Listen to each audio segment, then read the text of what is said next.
सर्दियों की हल्की सुबह थी। दिल्ली यूनिवर्सिटी की लाइब्रेरी में हर कोना खामोश था, सिवाय एक कोने के जहां एक लड़की बड़ी दिलचस्पी से पुरानी किताबें पलट रही थी। उसका नाम था रूहानी, एक होशियार पर अकेली लड़की जो इतिहास की छात्रा थी और रहस्यमय चीजों में बहुत दिलचस्पी रखती थी। उस दिन वह एक बहुत ही पुरानी धूल से भरी किताब लेकर बैठी थी, कालवृत्तांत, प्रेम और प्रलय की कथा।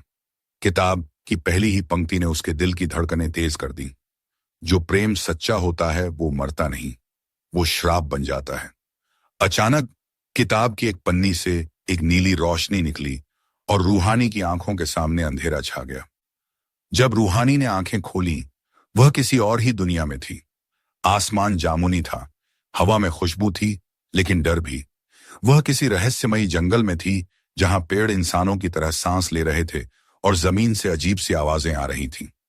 तभी उसकी मुलाकात हुई आदित्य से, एक रहस्यमयी योद्धा जो तलवार के साथ पहरा दे रहा था। तुम इंसानी दुनिया से आई हो?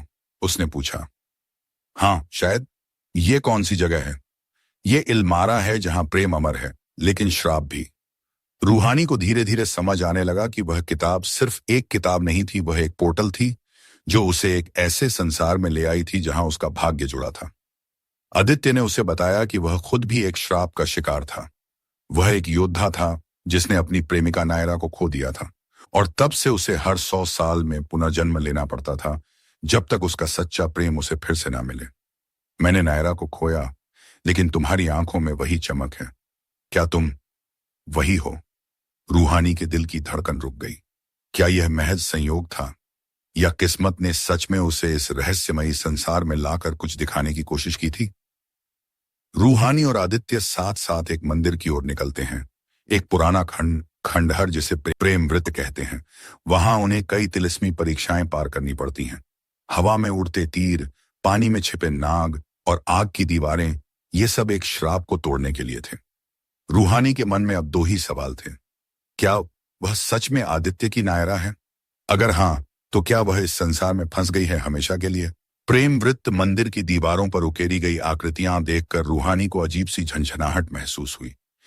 एक चित्र में एक लड़की एक योद्धा को मरते हुए गले लगाती थी, और दोनों की आत्मा एक नीली लौ बनकर आसमान में उड़ जाती थी। ये तुम हो और वो मैं? रूहानी ने कांपते हुए पूछा। शायद हां, या शायद ये हमारे पूर्वज हैं जिनकी आत्माएं आज भी जागती हैं, आदित्य ने धीमी आवाज में कहा। वे मंदिर के गर्भगृह में पहुंचे, जहां एक पत्थर की किताब रखी थी, श्रापनामा। आदित्य ने उसे खोलकर पढ़ना शुरू किया। जब प्रेम स्वार्थ बन जाए तब आत्माएं भटकती हैं।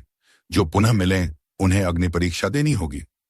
अग्नि परीक्षा यानी दोनों को एक दूसरे के लिए अपनी जान तक जोखिम में डालनी होगी। रात गहराने लगी, जंगल की हवाएं सरसराने लगी। रूहानी और आदित्य एक छोटी गुफा में रुके, जहां सिर्फ चंद्रमा की रोशनी भीतर आ रही थी। आदित्य की आंखों में गहराई थी और रूहानी की सांसें धड़कनों से आगे भाग रही थीं। क्या तुम्हें मुझसे डर नहीं लगता? आदित्य ने पूछा।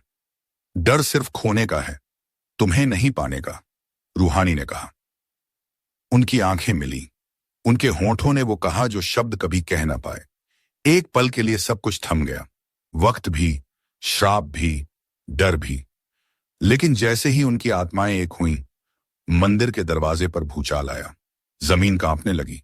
श्राप टूटने के करीब था, और तभी प्रकट हुआ एक पुराना रक्षक, काल भैरव, जो मंदिर की आत्माओं की रक्षा करता था। प्रेम की परीक्षा अभी बाकी है, उसकी गरजती आवाज गूंजी। काल भैरव ने रूहानी को अग्निगोल में कैद कर लिया और आदित्य से कहा, यदि यह सच्चा प्रेम है तो तू अग्नि में कूदकर इसकी आत्मा बचा। आदित्य एक पल रुका, फिर बिना सोचे वह आग में कूद पड़ा। लेकिन जैसे ही वह भीतर गया, आग नीली हो गई, वही रंग जो किताब से निकली थी। रूहानी की आंखें भर आईं। तुमने मेरे लिए जान दे दी, उसकी आवाज कांप रही थी। क्योंकि ये जान भी तुम्हारी थी, आदित्य ने मुस्कुराते हुए कहा और बेहोश हो गया। जब आदित्य की आंखें खुली, वह फिर उसी लाइब्रेरी में था। चारों ओर किताबें थीं, पर अब वह अकेला नहीं था। रूहानी उसके सामने थी, अब पूरी तरह से यादों के साथ। हम वापस आ गए? उसने चौंक कर पूछा। हाँ, लेकिन इल्मारा का दरवाजा बंद हो गया है, हमेशा के लिए। रूहानी ने उसकी हथेली थामी। अब हमें कोई श्राप नहीं, कोई काल भैरव नहीं, बस हम हैं। कुछ महीने बाद दिल्ली में एक नया संग्रहालय खुला, प्राचीन प्रेम और रहस्य। वहां एक गिलास केस में एक किताब रखी गई थी, काल वृत्तांत। उस पर अब नई पंक्तियां उभरी थीं। जब प्रेम अग्नि से गुजरे तीश ईद तो अमर हो जाता है, जब आत्माएं जुड़ें तो श्राप टूट जाता है। रूहानी और आदित्य ने हाथों में हाथ लेकर उस किताब को देखा और मुस्कुरा दिए।